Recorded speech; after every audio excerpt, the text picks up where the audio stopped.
Bonjour tous frères et sœurs. Ce matin, notre thème de vri est li elpetre au hber. Se dire elpetre au hbreu. Nous parlons de le pré dans l'Antiquité.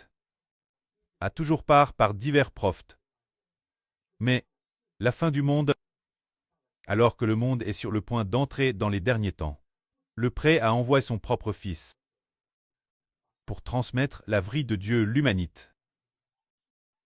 Et ce fils est celui par qui le pré a créé toutes choses, et aussi celui qui a été crucifié pour l'humanité. Aujourd'hui, parce qu'il a expié les péchés de l'humanité, c'est assis la droite du trône de Dieu. L'évangile dont nous parlons, l'évangile dit que il y a un tel fils descendu du ciel pour se faire homme, afin de nous racheter, pour que nous tous, en croyant en son nom, soyons plaqués sous son nom, et ayons l'espérance de la renaissance. Cependant, ce Fils est pourtant le créateur de l'univers et aussi loin de Dieu. Le pré a créé toutes choses par lui, et il est aussi héritier de toutes choses. Voyons. Ce Jésus en que nous croyons, comment il est. Lisons Elpetre au Hbreu, le premier passage du chapitre 1. Il est dit ici. Dans l'Antiquité, Dieu a maintes reprises et de bien des manières. Parle nos ancêtres par les prophètes. Dans ces derniers temps, il a par son propre Fils. Parle-nous. Dieu l'établit héritier de toutes choses, et c'est par lui aussi qu'il acquiert l'univers. Il est le reflet de la gloire de Dieu et l'empreinte de sa personne. Par sa parole de puissance et d'autorité, il soutient toutes choses dans l'univers. Après avoir accompli la purification des péchés, il s'est assis dans les lieux très hauts, du très chaud, la droite de la majesté divine.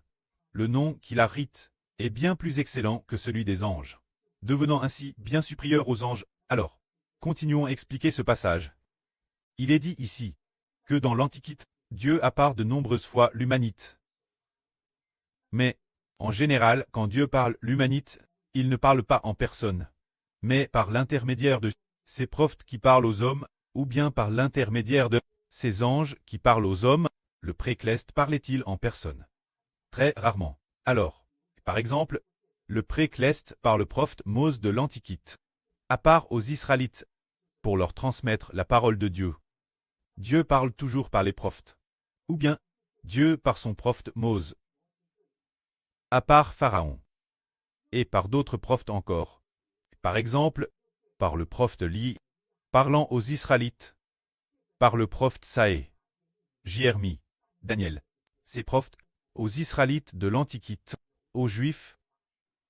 Depuis les temps anciens, Dieu a généralement par les prophètes, ou a envoyé directement des anges pour transmettre sa parole.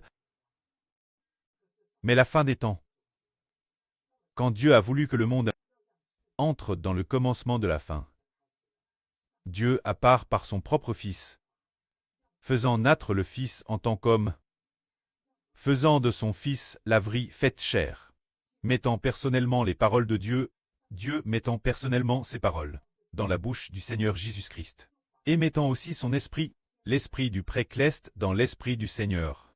Par cet homme appelle Jésus, pour parler au monde. Alors, quelle parole a-t-il dite au monde? C'est dire, le royaume des cieux est proche, repentez-vous. Cela signifie que, le ciel, Dieu, le jour du règne de Dieu sur la terre est proche. Nous devons nous repentir et retourner vers Dieu, de peur que le Dieu de justice n'ait l'intention d'exterminer l'humanité. Ensuite, le pré a aussi par ce Fils crucifié, racheté l'humanité, afin que l'homme puisse avoir l'occasion de se repentir et de retourner vers Dieu. Pourtant ce Fils, qui est celui par qui Dieu a créé toutes choses, et aussi celui pour qui toutes choses ont créé. Pour ce Fils, alors maintenant, il a purifié les péchés des hommes, et s'est assis à la droite du trône de Dieu. Frères et sœurs, vous pouvez y penser. Ce Fils nous enseigne à croire en lui. Et ceux qui ne croient pas en lui, prieront certainement. Le pré également par ce Fils purifie les péchés de l'homme, et maintenant il a reçu l'autorité et la puissance de Dieu. Quiconque refuse de se réclamer de son nom, et appelle homme de mort. Que la gloire soit auprès et au Seigneur. Amen.